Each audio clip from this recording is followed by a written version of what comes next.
ഇന്ന് ഉച്ചതിരിഞ്ഞ് 3:30 മണിയോടെ കൊല്ലം ആശ്രമ മൈതാനിയിൽ സമാപന സമ്മേളനത്തിൽ തുടക്കമാകും. അരുൺ രാജ് കൂടി ആശ്രമ മൈതാനത്ത് നിന്ന് ചേരുകയാണ്. ഗുഡ് മോർണിംഗ് അരുൺ രാജ്, പറയൂ, ഇന്ന് ഒരുപാട് ആളുകൾ ജില്ലയുടെ വിവിധ ഭാഗങ്ങളിൽ നിന്ന് ഒഴുകിയെത്തില്ലേ ആശ്രമത്തേക്ക്?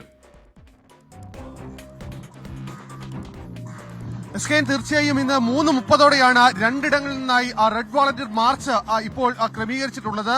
നമുക്ക് ലഭിക്കുന്ന വിവരമനുസരിച്ച് ഹൈസ്കൂൾ ജംഗ്ഷനിൽ നിന്ന് 7 ഏരിയ കമ്മിറ്റികളുടെയും മറ്റ് 7 ഏരിയ കമ്മിറ്റികളുടെ പ്രകടനം ഈ കന്റോൺമെന്റ് മൈതാനത്തു നിന്നുമാണ്. അവിടെ നിന്നാണ് തുറന്ന ജീപ്പിൽ MP ഗോവിന്ദനും പ്രകാശ് കാരാട്ടും അതുപോലെ തന്നെ മുഖ്യമന്ത്രി പിണറായി വിജയനും അടക്കമുള്ളവർ പ്രവർത്തകരെ അഭിസംബോധന ചെയ്തുകൊണ്ട് ഈ ആശ്രമ മൈതാനത്തേക്ക് എത്തുന്നത്. 5:30 ആശ്രമ മൈതാനത്ത് പൊതുസമ്മേളന ചടങ്ങുകൾ തുടങ്ങാനാണ് നിലവിൽ ക്രമീകരിച്ചിട്ടുള്ളത്.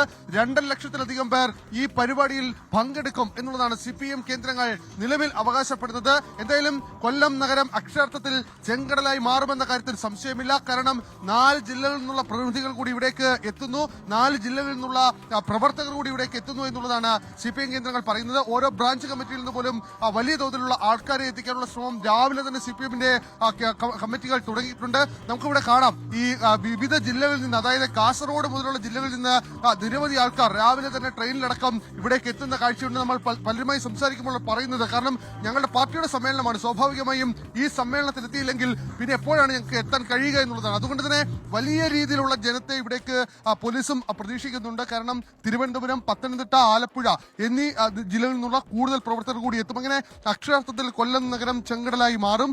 ഈ പൊതുസമ്മേളനത്തിൽ മുഖ്യമന്ത്രി പിണറായി വിജയൻ പ്രവർത്തകരെ അഭിസംബോധന ചെയ്യുമ്പോൾ എന്തൊക്കെ കാര്യങ്ങളായിരിക്കും പാർട്ടി നിലപാടായി വിശദീകരിക്കാൻ പോകുന്നത്, പാർട്ടിയുടെ പുതിയ നയം എന്തായിരിക്കും എന്നീ കാര്യങ്ങളിലും പ്രവർത്തകർക്കും ആകാംക്ഷയുണ്ട്. കാരണം മാധ്യമ വാർത്തകൾക്കപ്പുറം എന്തൊക്കെ കാര്യങ്ങൾ മുഖ്യമന്ത്രി പ്രവർത്തകരുമായി കമ്മ്യൂണിക്കേറ്റ് ചെയ്യാൻ പോകുന്നു എന്നുള്ളതാണ് ഏവരും ഉറ്റുനോക്കുന്നത്. എന്തായാലും രാവിലെ മുതൽ തന്നെ ഗതാഗത നിയന്ത്രണം അടക്കം കൊല്ലം നഗരത്തിൽ ഇപ്പോൾ തുടങ്ങിയിട്ടുണ്ട്. 11 മണിയോടെ അത് പൂർത്തിയാകും. 11 മണി കഴിഞ്ഞാൽ കൊല്ലം ചിന്നക്കട ഭാഗത്തുകൂടിയുള്ള ഗതാഗത നിയന്ത്രണം തുടങ്ങും എന്നുള്ളതാണ് നിലവിൽ സിറ്റി പോലീസ് കമ്മീഷണർ അടക്കം വ്യക്തമാക്കുന്നത്. വലിയ വാഹനങ്ങൾക്കൊന്നും കൊല്ലം നഗരത്തിലേക്ക് പ്രവേശനമില്ല. എന്തായാലും കൊല്ലം നഗരത്തിലേക്ക് കൂടുതൽ പ്രവർത്തകർ അല്പസമയത്തിനകം തന്നെ ഈ കൊല്ലം നഗരം പൂർണ്ണമായും കീഴടക്കുകയും വലിയ രീതിയിലുള്ള ഒരു ജനബാഹുല്യം ഇവിടേക്ക് ഉണ്ടാവും എന്ന കാര്യത്തിലും സംശയമില്ല.